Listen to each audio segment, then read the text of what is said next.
Dear student, welcome to my YouTube channel. অতি শীঘ্ৰেই 2024 বৰ্ষৰ মেট্ৰিক পৰীক্ষাৰ ফলাফল ঘোষণা কৰিব। তোমালোকে কেনেকৈ এই মেট্ৰিক পৰীক্ষাৰ ফলাফল মাত্ৰ 1 মিনিটত চেক কৰিব পাৰিবা আজি এই বিষয়ে আলোচনা কৰিব বিচাৰিছোঁ। একেবাৰে সহজকৈ তোমালোকক বুজাই দিম যে তোমালোকে কেনেকৈ মেট্ৰিক পৰীক্ষাৰ ফলাফল চেক কৰিব পাৰিবা। এইটো ভিডিঅ' চোৱাৰ পিছত আন কোনো ভিডিঅ' চাব নালাগে।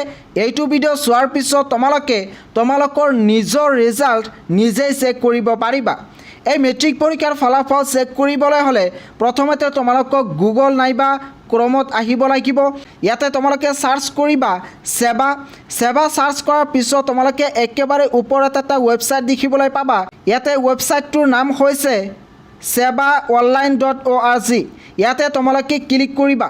ক্লিক কৰাৰ পিছতেই তোমালোকৰ সন্মুখত আন এটা ইণ্টাৰফেচ খোল খাব। ইয়াতে তোমালোকে দেখিবলৈ পাবা ইয়াতে আন এটা ইণ্টাৰফেচ খোল খাইছে। ইয়াতে সোঁফালে তোমালোকৰ সন্মুখত 3টা ডট দেখিবলৈ পাবা, অৰ্থাৎ 3টা আস্তনা দেখিবলৈ পাবা। ইয়াতে তোমালোকে চিম্পলি ক্লিক কৰিবা। ক্লিক কৰাৰ পিছতে ইয়াতে তোমালোকে অলপ তলফালে আহিবা।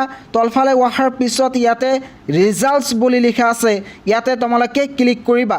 ক্লিক কৰাৰ পিছতে ইয়াতে কিন্তু তোমালোকে দেখিবলৈ পাবা যে লিখা আছে HSLC কম্পাৰ্টমেণ্টেল এক্সামিনেশ্যন ৰিজাল্টছ 2023।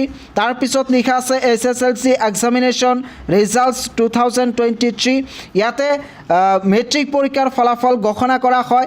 যেতিয়া তোমালোকৰ মেট্ৰিক পৰীক্ষাৰ ফলাফল ঘোষণা কৰিব 2024 বৰ্ষৰ মেট্ৰিক পৰীক্ষাৰ ফলাফল ঘোষণা কৰাৰ দিনা ইয়াতে তোমালোকে দেখিবলৈ পাবা যে লিখা আছে HSLC এক্সামিনেশ্যন ৰিজাল্টছ 2024।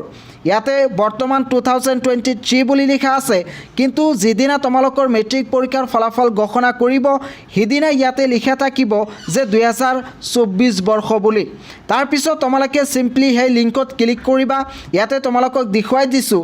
ইয়াতে আজি যদি তোমালোকে ইয়াতে আহি ক্লিক কৰা তেতিয়াহ'লে এই ৱেবছাইটটো অ'পেন নহ'ব। ইয়াৰ কাৰণটো হৈছে বৰ্তমান এইটো ৱেবছাইটত কাম চলি আছে, অৰ্থাৎ তোমালোকৰ যিবোৰ ৰিজাল্টছ আছে সেই ৰিজাল্টছবোৰ এইটো ৱেবছাইটত আপলোড কৰি আছে। 2024 বৰ্ষৰ মেট্ৰিক পৰীক্ষাৰ ৰিজাল্টছ ইয়াতে আপলোড কৰি আছে। গতিকে ইয়াতে তোমালোকে যদি ক্লিক কৰা ইয়াতে বৰ্তমান অ'পেন নহ'ব, কাৰণটো হৈছে ইয়াতে বৰ্তমান কাম কৰি আছে।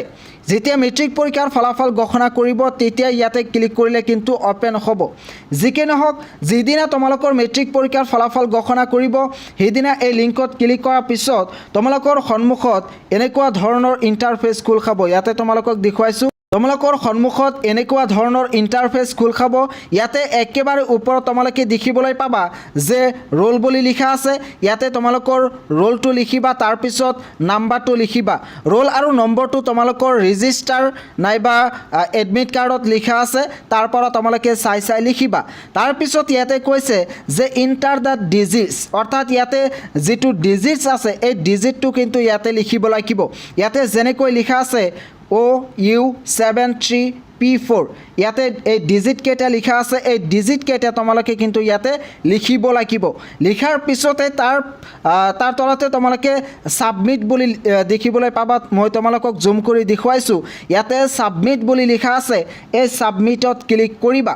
ক্লিক কৰাৰ লগে লগেই তোমালোকৰ সন্মুখত এনেকুৱা মাৰ্কশ্বিট অ'পেন হ'ব। তোমালোকক দেখুৱাইছোঁ। তাতে ক্লিক কৰাৰ লগে লগে তোমালোকৰ এনেকুৱা মাৰ্কশ্বিট অ'পেন হ'ব। ইয়াতে তোমালোকৰ ৰোল নম্বৰ, তাৰপিছত ৰেজিষ্ট্ৰেশ্যন নম্বৰ লিখা থাকিব, তোমাৰ নাম লিখা থাকিব, চেণ্টাৰ নেম লিখা থাকিব, তাৰপিছত কোনটো ছাবজেক্টত কিমান নম্বৰ পালা এইবোৰ ইয়াতে লিখা থাকিব। এনেকৈ কিন্তু তোমালোকে 2024 বৰ্ষৰ মেট্ৰিক পৰীক্ষাৰ ফলাফল একেবাৰে সহজতে চেক কৰিব পাৰিবা। এই ভিডিঅ'টো তোমালোকৰ বন্ধুবৰ্গৰ লগত শ্বেয়াৰ কৰি দিবা যাতে সকলোৱে এই বিষয়ে জানিব পাৰে আৰু তোমালোকৰ মেট্ৰিক পৰীক্ষাৰ ফলাফল অতি শীঘ্ৰেই ঘোষণা কৰা হ'ব।